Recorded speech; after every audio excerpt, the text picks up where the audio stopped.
हम आशीर्वाद देते हैं तुम्हें शत्रुपा।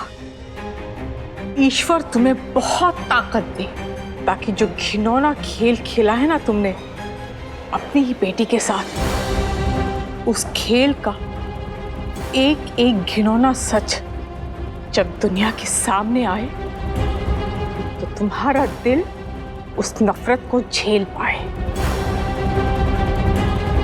अहंकार ऐसा हो कि बार बार तुम्हारा सर उठे, और हालात ऐसे हो कि बार बार शर्म से सर झुक जाए।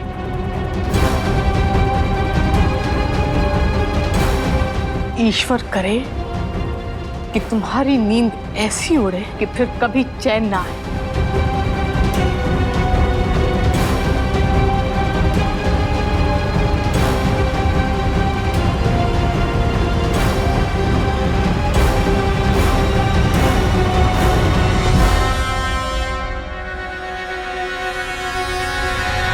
सही कह रही हो तुम। अपने बच्चों के लिए हम किसी से भी लड़ सकते हैं। स्वयं भगवान नीचे उतरे ना, तब भी हमारे कदम नहीं डगमगाएंगे, क्योंकि एक माँ के लिए उसके बच्चों से ज्यादा जरूरी और कुछ नहीं होता। अपनी स्वार्थ को ममता के पल्लू के पीछे मत छुपाओ शत्रुपा। अरे भगवान से डरो तुम। तुमने जो कुछ भी किया ना, वो अनामी की रक्षा करने के लिए नहीं, बल्कि अनामी को पाने के लिए किया। किसी को चाहने और किसी को पाने में बहुत फर्क होता है शत्रुपा। जब खुद के दामन में दाग हो ना, तो दूसरों पर उंगली नहीं उठाते। तुम हमें ममता का पाठ पढ़ाओगी, जिसने खुद ने अपने बच्चे को उठाकर एक ऐसी जगह पर लाकर फेंक दिया जहां ना ही उसकी जरूरत थी और ना ही उसकी अहमियत। पड़ा रहता था एक नौकर की तरह, तिल तिल करके रोज मरता था वो। ये सब तुमने उसके भले के लिए नहीं, अपने फायदे के लिए किया था। तब कहाँ गई तुम्हारी ममता? बस शत्रुपा, हमारे बेटे को इस सब में घसीटने की कोई जरूरत नहीं है। अपने बच्चे के बारे में सुनकर तकलीफ हुई ना? अब अगर हमारी बेटी के खिलाफ एक शब्द भी कहा ना, तो तुम्हारे जबान से निकला हुआ हर एक शब्द ही तुम्हें गर्त में ले जाएगा। शत्रुपा,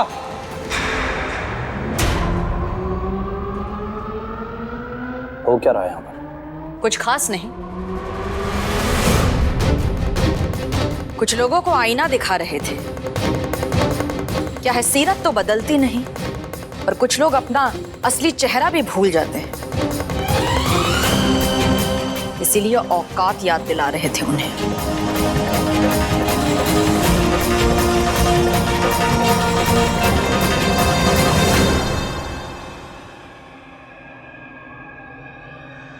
दान दिया ना शत्रुपा जी ने हमें, बस उसी दान के बदले शुक्रिया अदा ही कर रहे थे हम तो उनका। पर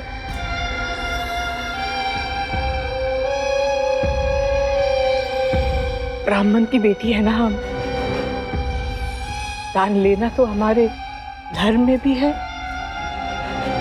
और कर्म में भी है। और वैसे भी हमारा और हमारे बेटे का जीवन तो आपके टुकड़ों के मोहताज है। सच में आपके इस एहसान का तो हम जिंदगी भर बदला नहीं चुका सकते। प्रार्थना करेंगे हम आपके लिए कि जिस तरह से आप हमें समझते हैं, वैसे ही आपको भी कोई समझने वाला मिले। कितना अकेलापन है आपके जीवन में बलदेव। बीवी तो है पर उसका साथ नहीं है। कोट का बटन टूटा हुआ है आपका, हमें दीजिए, हम टूटने नहीं देंगे।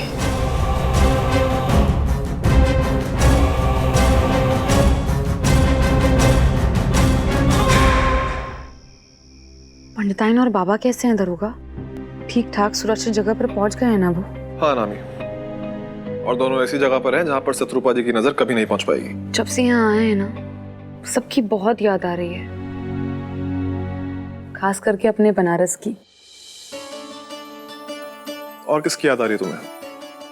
अरे कहाँ ना, सबकी याद आ रही है। माँ, बाबा और बस में गुजारे वक्त की। पुलिस से भागने वाला किस्सा भी क्या खूब था। ढाबे वाले खाने की और तुम्हारी गुड़गी वाली रोटी की। और खुले आसमान की, मिट्टी की सौंधी सौंधी खुशबू की, आंखों में पड़ती धूप की।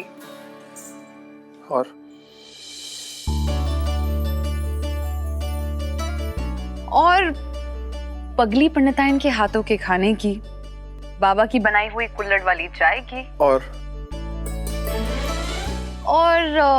अरे याद तो इतना सब कुछ आ रहा है कि 2-4 किताब लिख दे। वो सब छोड़ो, ये बताओ कि तुम हमसे मिलने के लिए कब आ रहे हो? क्यों मिलना है मुझसे? क्योंकि हमें तुम्हारी याद आ रही है।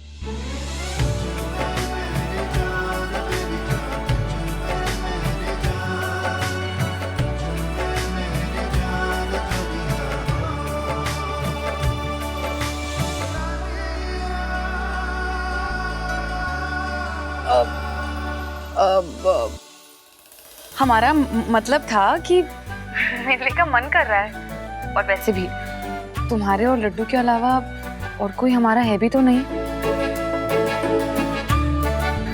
मेरा बस चले, मैं तो अभी मिलने आ जाऊँ अनामी।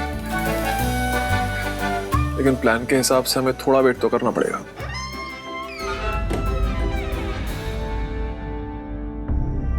करोगा? हम तुमसे बाद में बात करते हैं।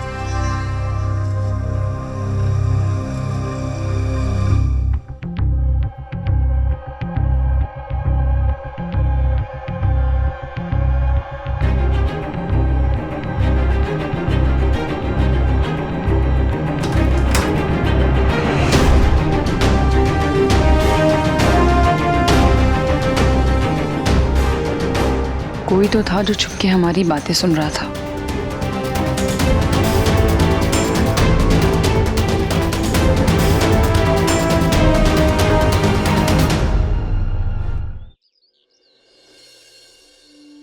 अरे लड्डू, क्या हुआ? मुंह क्यों लटका हुआ है तेरा? तुमको जो करने करो, पर हमसे और ये नाटक नहीं हो सकता। जब हमारे माँ बाबा जिंदा है, तो हम क्यों करें उनकी आत्मा की शांति के लिए प्रार्थना? लड्डू, प्रार्थना तो मन से की जाती है ना, उसमें किसी की क्या जबरदस्ती।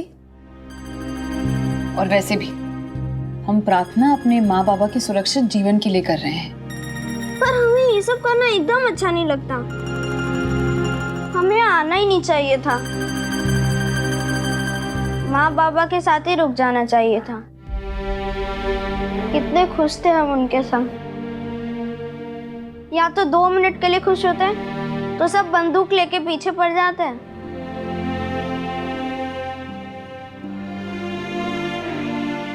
लड्डू, चिंता मत कर, सिर्फ कुछ दिनों की बात है। उसके बाद तेरी खुशियों पे कोई रोक टोक नहीं करेगा।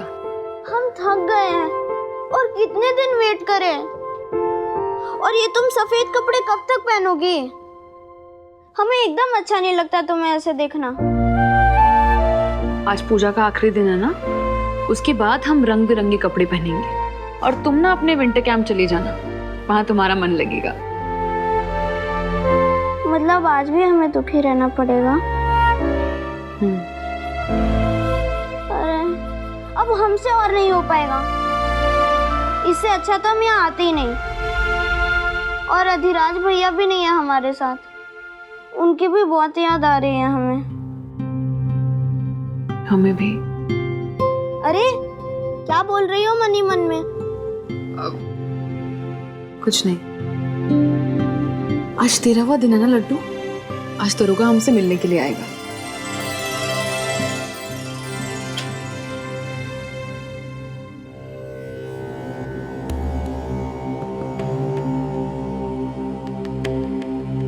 ओम अर्धकाय महावीर्यम चंद्रदित्य मर्दनम सिंह काग्रम संभूतम तराहुं प्रणमाम्यम। ओम कालाय नमः सर्पाय नमः मृत्युंजय रुद्राय नीलकंठाय शंभुवे अमृतशाय सर्वाय महादेवाय ते नमः अमृत रक्षिण्ये नमः ओम नमो भगवते वासुदेवाय नमः। इस पूजा के समाप्त होते ही मुरारी पाठक और उनकी धर्म पत्नी की आत्मा को शांति मिल जाएगी। इस धरती से उनका बंधन टूट जाएगा और उन्हें मोक्ष की प्राप्ति होगी। जय भोले। पर लड्डू के मुंडन के बिना तो ये संस्कार अधूरा है।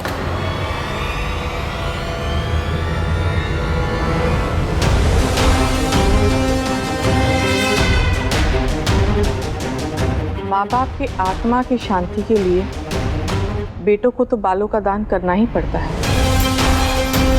ना पंडित जी?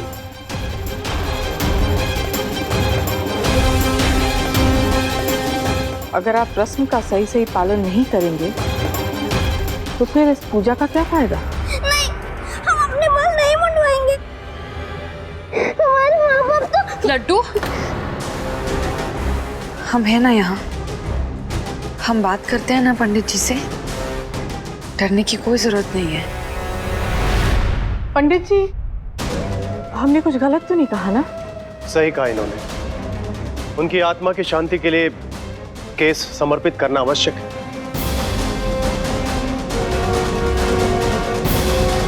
अन्यथा इस पूजा की विधि अधूरी रह जाएगी। नहीं, नहीं, हमें नहीं करना ये सब। जा रहे हैं हम यहाँ से।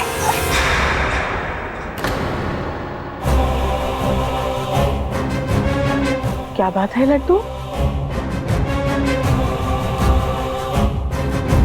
रस्म है ना ये तो बेटा, तुम्हें तो पता ही है इसमें ना तुम्हारी मर्जी चलेगी और ना हमारी।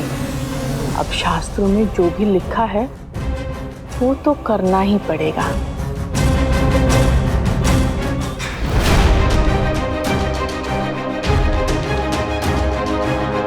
लड्डू, प्यार करते हो ना तुम अपने माता पिता से?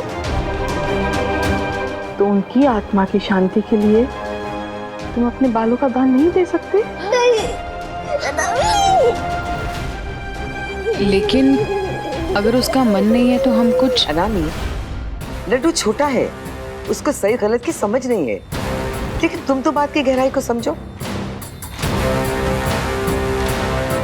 अगर मुंडन नहीं होगा तो पूजा करने का फायदा क्या है? और विधि आदि छोड़ना पाप होता है। हाँ नामी, छोटी सी तो रस्म है, इसमें किसी का क्या जाएगा। देखो, जरा सी बात के लिए जीवन भर आशंका रहेगी। हम समझाओ लड्डू को, हम इंतजाम करवाते हैं बाकी की रस्म का।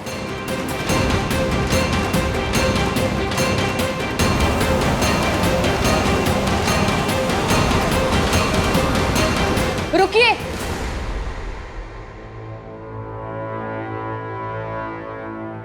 हम हर वक्त लड्डू को खुश रखना चाहते हैं। माँ बाबा के जाने के बाद वो बहुत सहम सा गया है। हम इसे हमेशा खुश रखना चाहते हैं। हम चाहते हैं कि वो सब कुछ भूल जाए।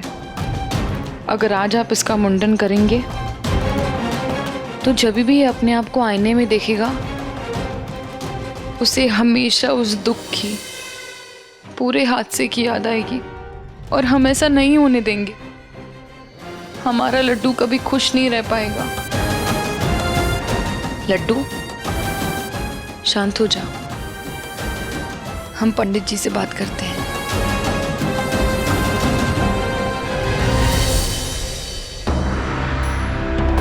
पंडित जी, और वैसे भी भोलेनाथ की पूजा करते वक्त सफेद फूल ना होने पर चावल को कुमकुम लगाकर चढ़ाया जाता है, ताकि पूजा विधि पूर्वक पूर्ण हो जाए। उसी तरह से इस वक्त हम 4 बाल काटकर पूजा संपन्न कर सकते हैं पंडित जी। शास्त्रों के अनुसार अपनों को खो देने पर बालों का दान करना लिखा गया है, ना ही मुंडन करना। और अभी हम ये पूजा अपने माँ बाबा की आत्मा की शांति के लिए कर रहे हैं। लड्डू को ऐसे रोते हुए देख उनकी आत्मा को कभी सुकून नहीं मिलेगा।